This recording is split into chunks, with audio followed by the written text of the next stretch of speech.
हिमाचल प्रदेश की कांग्रेस सरकार ने योगी आदित्यनाथ की राह पर चलते हुए हिमाचल प्रदेश में वेंडर्स और खाने पीने की दुकानों पर नाम लिखने का आदेश जारी किया। 48 घंटे ही हुए थे इस फरमान को जारी किए हुए। विक्रमादित्य जो मंत्री हैं हिमाचल प्रदेश सरकार में, उन्होंने ये मीडिया को बताया कि निगम की बैठक में इस तरह का फैसला लिया गया है कि तमाम दुकानदारों को खाने पीने की चीज़ें हों या वो वेंडर्स हों, स्ट्रीट वेंडर्स, उनको अपने नाम लिखने होंगे, जिसको लेकर के मेन स्ट्रीम मीडिया ने इस खबर को बहुत प्रमुखता से दिखाया और फिर ये हेडिंग लगाई गई तमाम अखबारात में कल कि योगी आदित्यनाथ की राह पर अब कांग्रेस भी चलती हुई नजर आ रही है। और मैं इस मंत्री के बारे में आपको बताना चाहूंगा, इस बाइट से पहले 2 दिन पहले भी शिमला मस्जिद को लेकर कई बार इनके बयानात सामने आ चुके हैं और ये भी बिल्कुल हिंदूवादी संगठनों की तरह बोलते हुए नजर आ रहे हैं। लेकिन जब ये पूरा हंगामा हुआ, सवाल खड़ा हुआ कि राहुल गांधी ने अपनी दुकान का नाम मोहब्बत क्यों रखा, उन्होंने मोहब्बत नाम से दुकान क्यों खोली। ये सिर्फ मुसलमानों के जरिए बात नहीं कही जा रही है, अल्पसंख्यकों के जरिए बात नहीं कही गई, बल्कि भारतीय जनता पार्टी के कुछ समर्थक नेता हैं, आचार्य प्रमोद कृष्ण जैसे, उन्होंने सवाल खड़ा किया कि जब आपको दुकान पर मोहब्बत बनानी ही नहीं थी, मोहब्बत कायम ही नहीं करनी थी, तो अपनी दुकान पर आपने मोहब्बत क्यों लिखवाया। जो कुछ हो रहा है उनके राज्य में, राहुल गांधी के बार बार मोहब्बत की दुकान की बात करते हैं। 15 दिन से लगातार हिमाचल प्रदेश में जो कुछ चल रहा है एक मस्जिद को लेकर, और उनकी सरकार पूरी तरह से खामोश है। प्रियंका गांधी, राहुल गांधी चुप्पी साधे हुए हैं। जब इस पूरे मामले को लेकर हंगामा हुआ, खासतौर से नाम वाले मामले को लेकर, प्रियंका गांधी के जो पुराने ट्वीट थे, जब पिछली बार सावन के महीने में योगी सरकार ने एक आदेश जारी किया था तमाम ढाबों पर, उन रास्तों पर जहां से यात्रा गुजरती है, उस पर जो हमला बोला गया था प्रियंका गांधी के जरिए, तो वो सारे ट्वीट निकाल करके सोशल मीडिया में राहुल गांधी और प्रियंका गांधी को टैग किया गया और उनसे सवाल किया गया कि आप खुद इस फैसले के खिलाफ थे, अब आपकी राज्य सरकार इसी तरह का फैसला कर रही है, तो फिर अब आपका क्या कहना है। मजबूरन कुछ अल्पसंख्यक नेताओं, इमरान प्रतापगढ़ी जैसे ने राहुल गांधी से मुलाकात की और इस पर अपनी आपत्ति जताई, जिस पर राहुल गांधी ने यह कहा कि मेरे संज्ञान में ये सारी चीजें हैं और हम इस फैसले को वापस लेने के लिए वहां के मुख्यमंत्री से कहेंगे। और साथ ही यह भी कहा कि राजीव शुक्ला ने जो स्टेटमेंट दिया है, ऑफिशियल स्टेटमेंट कांग्रेस के प्लेटफॉर्म से, वो स्टेटमेंट उनका सही है, वही पार्टी लाइन है। यानी खुद नहीं बोला राहुल गांधी, खुद बोलते हुए भी इस मामले पर कन्नी काटते हुए नजर आए।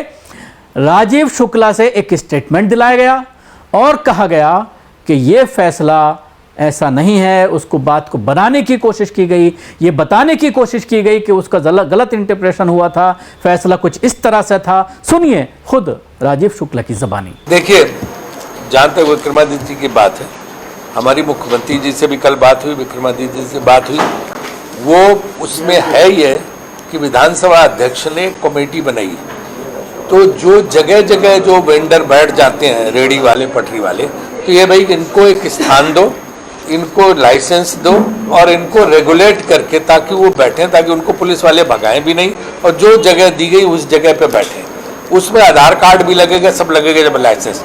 लेकिन ऐसा कुछ भी नहीं है कि उनको बाहर तख्ती लगानी पड़ेगी कि हमारा ये फला की दुकान है, मेरा नाम ये है, ये सब कुछ नहीं है। वो रेगुलेट करके ताकि रेडी पटरी वालों को बैठने की सही जगह मिले और उससे ट्रैफिक भी डिस्टर्ब ना हो, क्योंकि पहाड़ी इलाका है, बहुत छोटे रोड होते हैं। तो इस दृष्टि से वो किया गया है।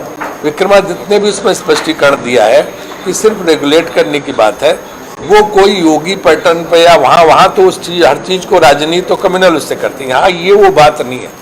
वहाँ तो तिब्बतियों की भी दुकानें हैं, वहाँ तो But I have a request. It is Jammu Kashmir elections. Kindly. चलो कोई फर्क नहीं पड़ता, डालिए, है ना। तो वो जो है, इसलिए बड़ा स्पष्ट मैं कर देना चाहता हूँ कि ऐसा कोई आदेश एक तो अभी तो सरकार ने दिया ही नहीं है, मुख्यमंत्री जी या सरकार की तरफ से कोई आदेश नहीं आया। कोई ऑर्डर नहीं जारी हुआ। एक मिनट, 1 सेकेंड। सेकेंडली जो है ये कमेटी विधानसभा अध्यक्ष ने बनाई, वो कमेटी के रिकमेंडेशन के हिसाब से उनको रेहड़ी पटरी वालों को व्यवस्थित करने के लिए, ताकि वो उनको जगह अलॉट की जाएंगी। सिर्फ इतनी बात है, इसलिए इसको स्पष्ट कर देना चाहता हूँ। कोई रिप्रिमेंड नहीं किया गया। मैंने ही खुद मुख्यमंत्री से भी बात की और विक्रमादित्य से भी बात की है, उनका मैं इसका स्पष्टीकरण देता हूँ। ये तो सुना कांग्रेस के सीनियर नेता राजीव शुक्ला ने इस पूरे मामले पर, क्योंकि वो हिमाचल प्रदेश के इंचार्ज भी हैं कांग्रेस में, उन्होंने इस पर बाइट दी है और इस बाइट को राहुल गांधी ने यह कहा है कि यही कांग्रेस पार्टी का ऑफिशियल स्टेटमेंट है। आप एक ट्वीट भी कर सकते थे राहुल गांधी।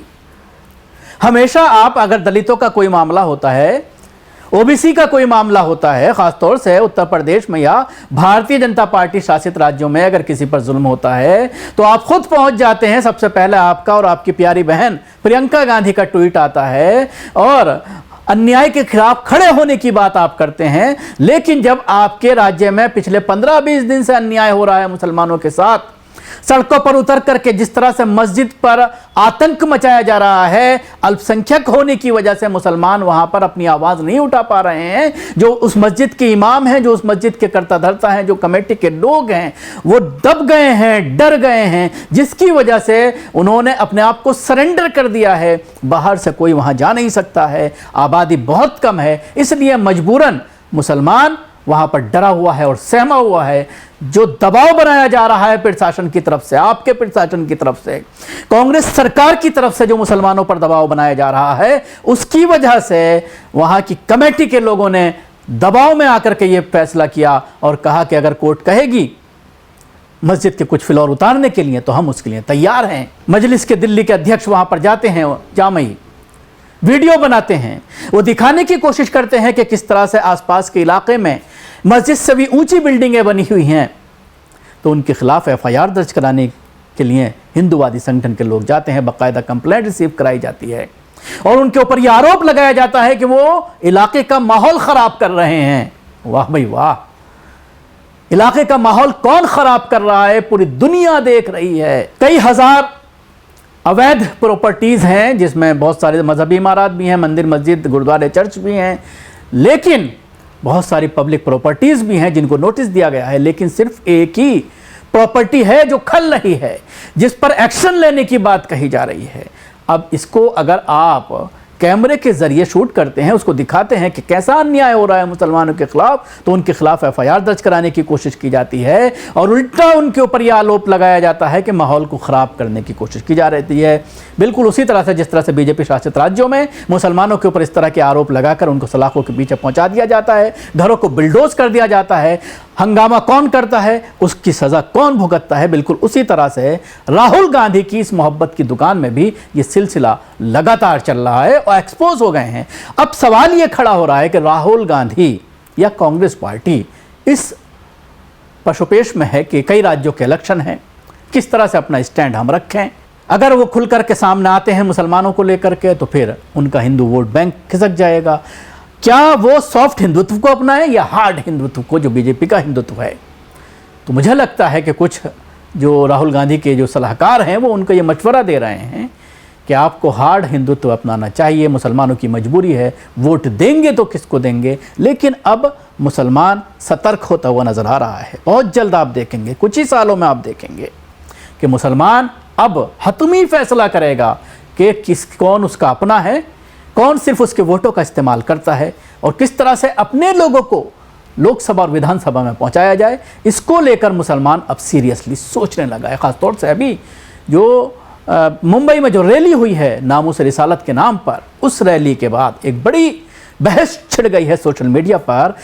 अभी मौलाना महमूद मदनी का जो इंटरव्यू आया है जिसमें ओवैसी के ऊपर जिस तरह के उनके जरिए आरोप लगाए गए हैं, ओवैसी को जिस तरह से नकारा गया है, उसको लेकर जबरदस्त विरोध मौलाना महमूद मदनी जैसे लोगों का हो रहा है। और इन जमातों के ऊपर सवालात जो कई सालों से उठ रहे थे, अब सीधा हमला शुरू हो गया है। और मौलाना महमूद मदनी की इस बाइट को लेकर के, उनके फोटो लेकर के जिस तरह से मौलाना महमूद मदनी के ऊपर हमला बोला जा रहा है, उनको घेरने की कोशिश की जा रही है। अगर मैं हिंदी में कहूं तो उन्हें गरियाया जा रहा है। खासतौर से जो समर्थक हैं मजलिस के, और सवाल यही खड़ा हो रहा है कि आखिर क्यों मुस्लिम लीडरशिप को मजबूत ना किया जाए, जब बार बार मुसलमानों को छला जा रहा है, उनके वोट तो हासिल किए जाते हैं, जब उनके मुद्दों पर बोलने की बात आती है, उनके साथ खड़े होने की बात आती है, तो ये तमाम पार्टियां कन्नी काटते हुई नजर आती हैं। यहां तक कि उनके मुस्लिम नेता भी खामोश नजर आते हैं।